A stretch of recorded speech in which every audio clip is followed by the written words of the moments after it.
चलिए बच्चों, तो शुरू करते हैं। तो चैप्टर का नाम है प्यारे बच्चों financial statements of a company. ठीक है, इसमें आपको क्या क्या पढ़ाया था? इसमें आपको ये बताया था कि सेक्शन 129 है कंपनीज एक्ट 2013 का, जो ये कहता है कि बैलेंस शीट और पीएनएल किसी भी कंपनी का हमें प्रिस्क्राइब्ड फॉर्मेट में बनाना है, और वो प्रिस्क्राइब्ड फॉर्मेट हमें शेड्यूल 3 में दे रखा है। बाकी फाइनेंशियल स्टेटमेंट्स का मतलब होता है चार बातें: बैलेंस शीट जिसको पोजीशन स्टेटमेंट कहते हैं, पीएनएल जिसको स्टेटमेंट ऑफ पीएनएल या इनकम स्टेटमेंट कहते हैं, और नोट्स टू अकाउंट्स, और साथ साथ कैश फ्लो स्टेटमेंट। ठीक है, तो चार बातों को आपको फाइनेंशियल स्टेटमेंट्स कहते हैं, बताया था। बाकी इसके कुछ नेचर के बारे में आपको लिखवाए थे छोटे छोटे पॉइंट्स, कि इसमें हम रिकॉर्डेड फैक्ट्स को रिकॉर्ड करते हैं बेसिकली, और इसमें अकाउंटिंग प्रिंसिपल्स का यूज़ होता है, इसमें अकाउंटिंग अजम्पशंस का यूज़ होता है जो गोइंग कंसर्न, कंसिस्टेंसी और एक्रूवल होते हैं। इसमें हम अकाउंटिंग स्टैंडर्ड्स को भी फॉलो करते हैं, और बहुत सी जगह पर हम अकाउंटिंग के कुछ एस्टीमेट्स भी बनाते हैं। तो ये इसके कुछ बेसिक पॉइंट्स थे। और इसी तरह एक और बेसिक पॉइंट आपको बताया था कि एनुअल रिपोर्ट किसे कहते हैं।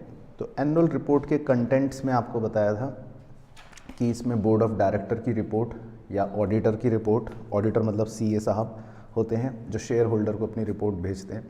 बाकी फाइनेंशियल स्टेटमेंट्स तो होते ही हैं, और इसके अलावा भी कुछ और नोट्स होते हैं जिसमें कंपनी की पॉलिसी या एक्सप्लेनेटरी नोट्स वगैरह सब दे रखे होते हैं। ठीक है, तो खैर आपके बोर्ड के एग्ज़ाम के नज़रिए से ये चैप्टर 4 नंबर की वेटेज रखता है, जिसमें आपको प्रिस्क्राइब्ड फॉर्मेट पता होना चाहिए। तो पहले हम प्रिस्क्राइब्ड फॉर्मेट देख लेते हैं एक बार बैलेंस शीट का। ठीक है जी, जो आपको पढ़ाया था। तो बैलेंस शीट का प्रिस्क्राइब्ड फॉर्मेट जो था वो पार्ट 1 ऑफ शेड्यूल 3 के मुताबिक था ऑफ कंपनीज एक्ट। ठीक है जी। बाकी इसमें आपको ये ध्यान रखना है कि इसमें हम 2 साल के फिगर्स को शो करते हैं, पहले करंट ईयर के फिगर फिर प्रीवियस ईयर के फिगर, ताकि कंपेरेबिलिटी बनी रहे। बाकी जो अंदर की बात है उस पर फोकस करते हैं जो आपको याद रखनी है। इसमें 2 मेन हेड्स होते हैं जिनको येलो कलर कर रखा है। पहला मेन हेड है इक्विटी एंड लायबिलिटीज़, और दूसरा मेन हेड है एसेट्स।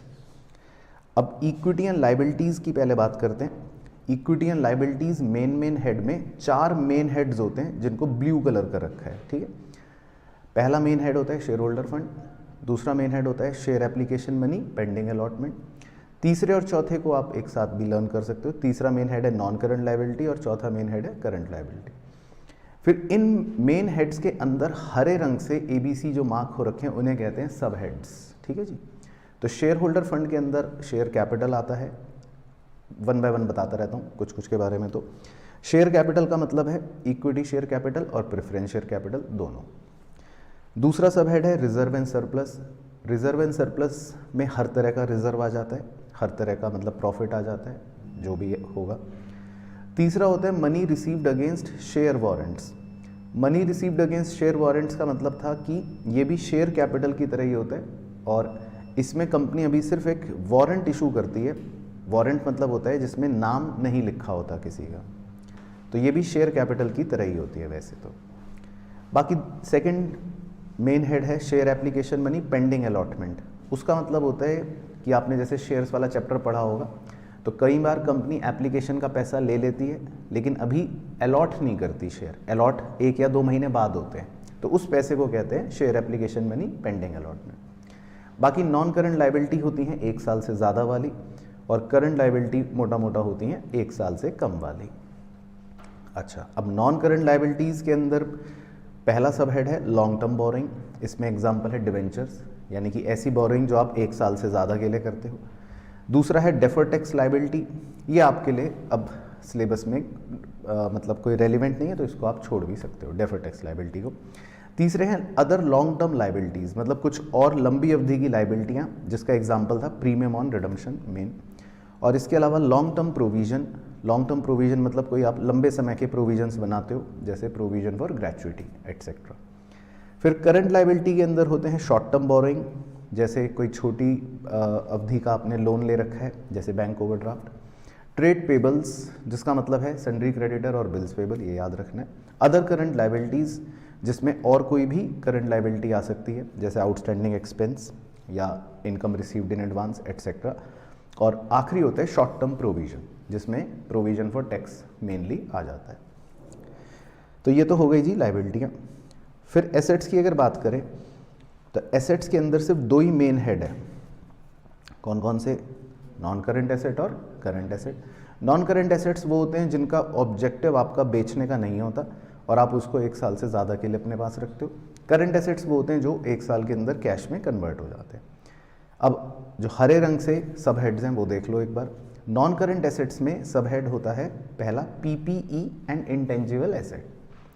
ये अकेला ऐसा सब हेड है जिसके अपने सब हेड्स भी हैं, ठीक है। तो ये याद रखना है, पीपीई एंड इंटेंजिबल एसेट के अंदर 4 सब हेड्स आते हैं।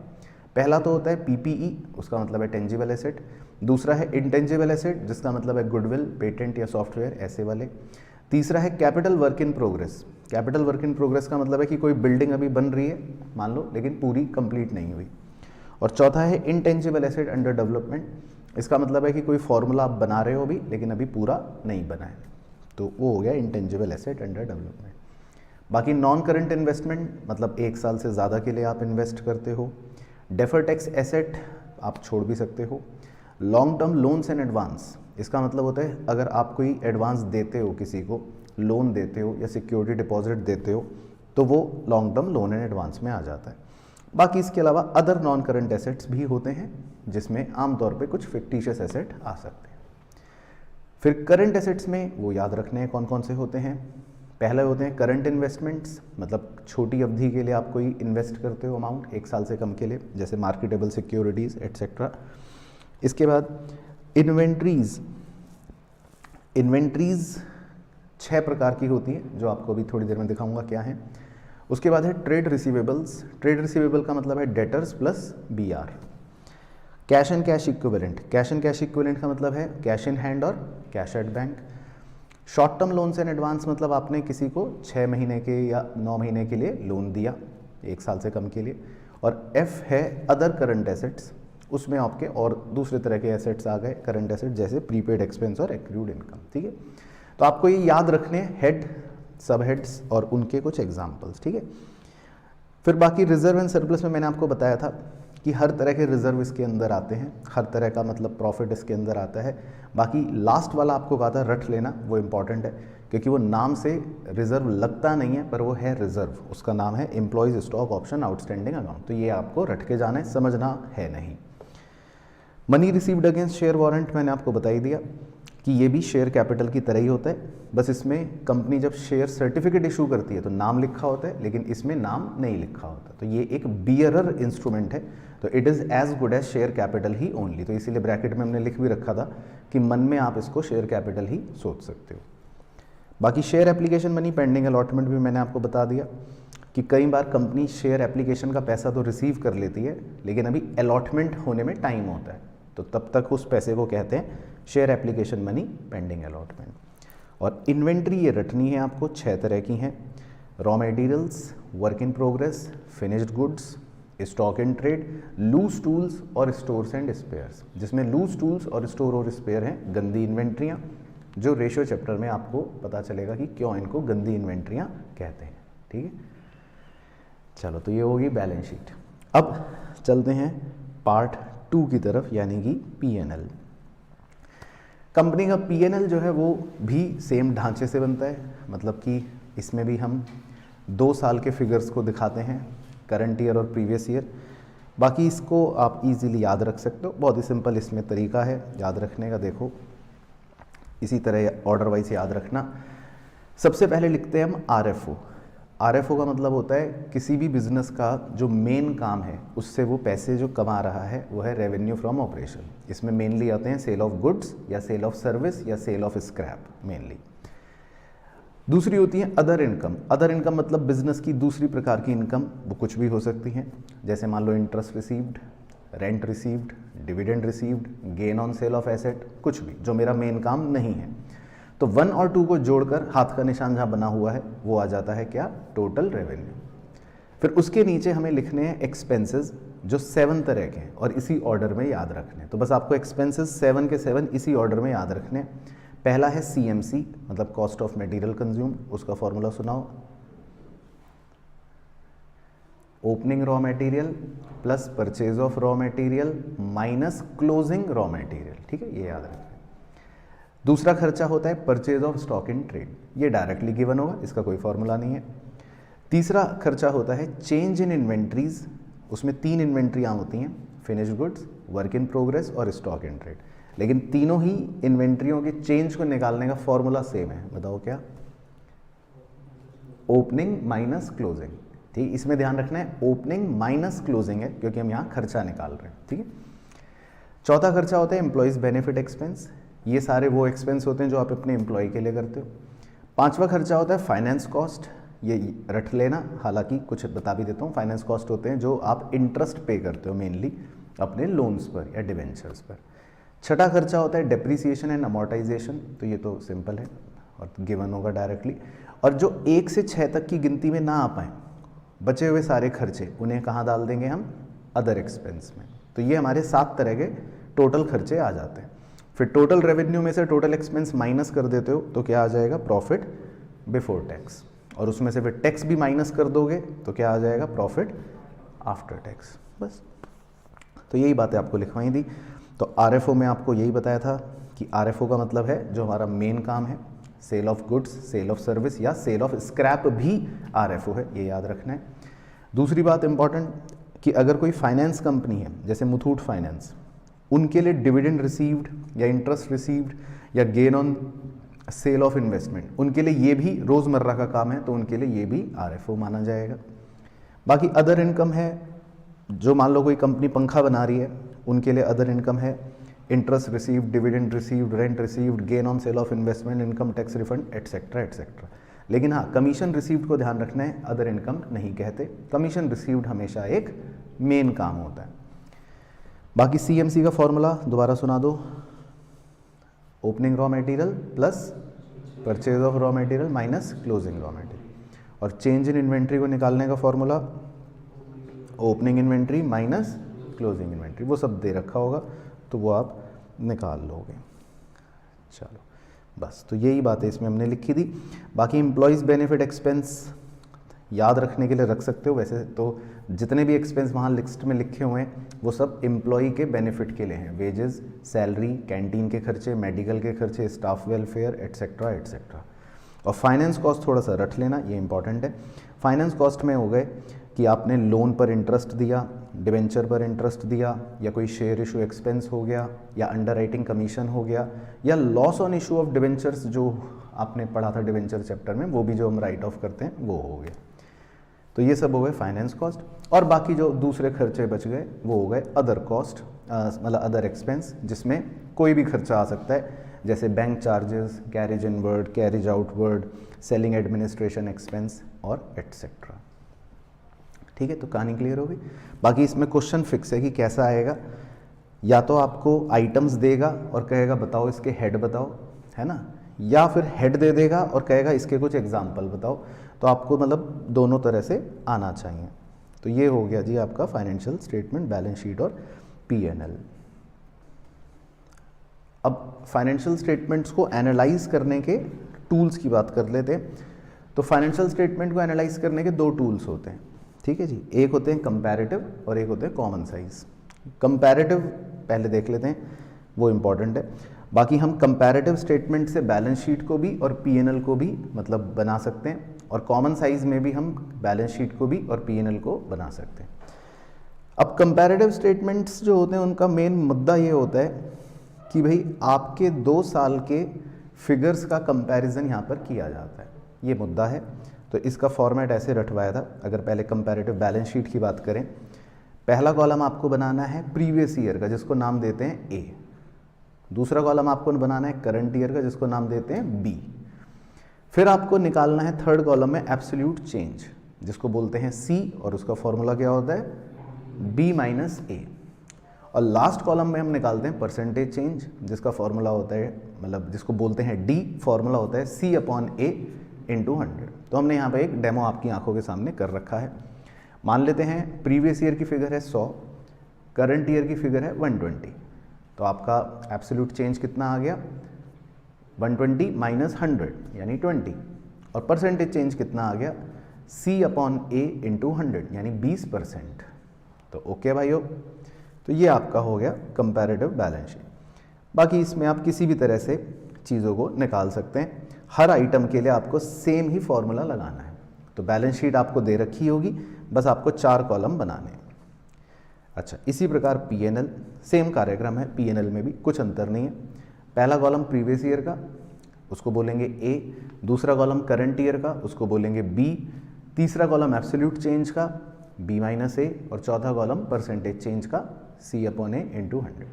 तो ये तो बिल्कुल ईजी है, कंफर्टेबल, तो ये तो फ्री के नंबर है। बाकी हाँ, कंपैरेटिव P&L में आपको ये ध्यान रखना है कि वो हो सकता है P&L आपको बना बनाया ना दे, तो आपको फिर ये खुद बनाना पड़ेगा। तो इसके लिए वही याद रखना है आपको इसका फॉर्मेट, ठीक है ना। तो ये बेसिकली मतलब आपके कंपैरेटिव हो सकते हैं। बाकी इस तरह के हमने छोटे मोटे एग्जाम्पल करे थे। अच्छा हाँ, एग्जाम्पल से भी बता देता हूँ कि ज़रूरी नहीं है कि हर बार बिल्कुल A B C D ही और D निकालने को आए। कभी कभी ऐसा भी होता है कि आपको D दे रखा होता है और B निकालना होता है, या कई बार ऐसा भी होता है कि C दे रखा है और A निकालना, तो मतलब कुछ भी निकालना हो सकता है। वो अब आपको मतलब फॉर्मूले अप्लाई करके देखना पड़ेगा, है ना। लेकिन फॉर्मूला याद रखना है, पहला कॉलम A प्रीवियस ईयर, दूसरा कॉलम B करंट ईयर, तीसरा column C B minus A, और चौथा column D C upon A into 100। तो इसके हमने कुछ सवाल कर लिए थे, वो ईजी हैं। अब आते हैं कॉमन साइज स्टेटमेंट्स पर, उनका कॉन्सेप्ट देख लेते हैं। कॉमन साइज स्टेटमेंट को हम कहते हैं 100% स्टेटमेंट्स, क्योंकि इसमें हम एक ही साल की फिगर को ऊपर से नीचे कंपेयर करते हैं। तो ये एक बेसिकली वर्टिकल एनालिसिस भी कहलाया जाता है। तो अब इसमें देखो क्या होता है, इसमें पहला कॉलम होता है, उसको बोलते हैं एब्सोल्यूट अमाउंट, ठीक है। क्या बोलते हैं? Absolute amount.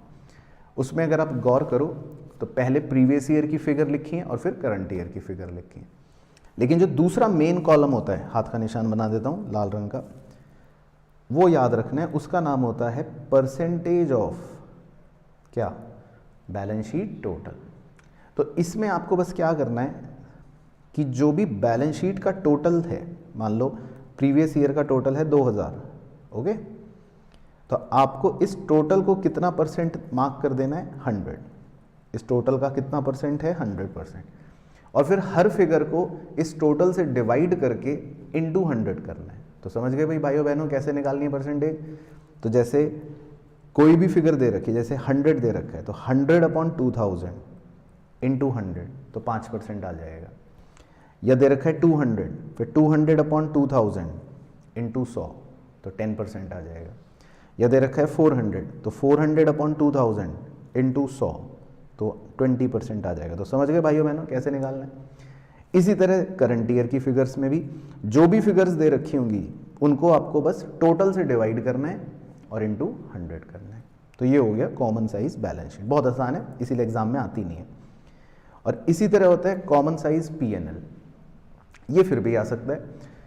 इसमें जो पहला कॉलम है वो तो वही है, पहला कॉलम है एब्सोल्यूट अमाउंट्स। एब्सोल्यूट अमाउंट में प्रीवियस ईयर और करंट ईयर, दो चीज़ें हो गई। अब दूसरा कॉलम जो है वो याद रखना है बिल्कुल अच्छे से, बताओ वो क्या है?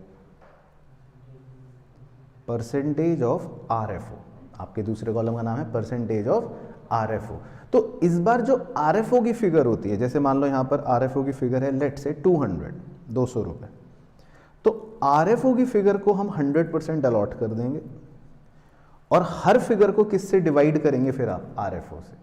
तो हर अमाउंट को RFO से डिवाइड करेंगे इंटू 100। तो जैसे मान लो आपको दे रखी है वैल्यू 20, तो 20 अपॉन 200 इंटू 100, तो कितना आ जाएगा? 10%। या आपको मान लो वैल्यू दे रखी है 40, तो आप करेंगे 40 अपॉन 200 इंटू 100, तो आ जाएगा 20%। तो आपको हर अमाउंट को किससे डिवाइड करना है? RFO से और इंटू 100।